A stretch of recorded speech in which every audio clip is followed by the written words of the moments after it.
Your RF PCB simulation passed. The stackup was approved. The impedance may even be within specification, but the measured result is different. In RF PCB manufacturing, performance depends on the final physical structure, not only the layout file.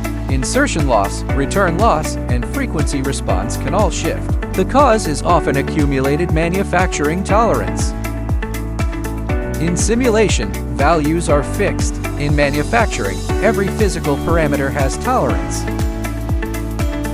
Tolerance does not automatically mean poor quality. It means the board was built in the real world.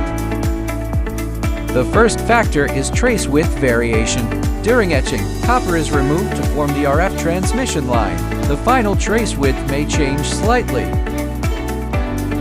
A narrower trace usually increases impedance. Even a small width change can move the measured result. The second factor is dielectric thickness variation. RF impedance depends on the distance between the trace and the reference plane.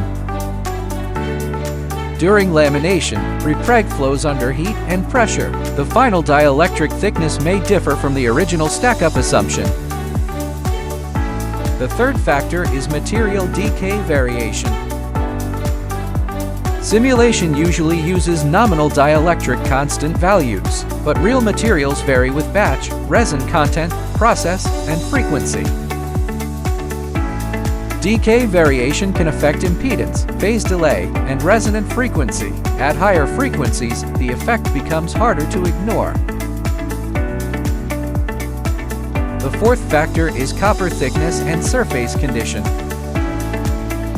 Copper thickness affects the transmission line structure. Plating and etching also change the final conductor shape.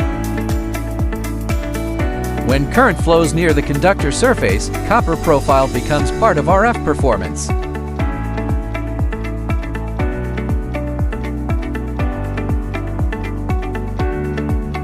Tolerance does not automatically mean failure. Every PCB process has variation.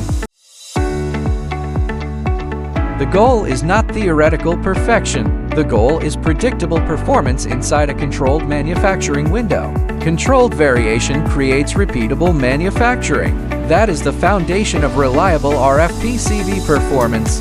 Review these before prototype release: material, stackup, impedance control, copper profile, test coupon, and DFM.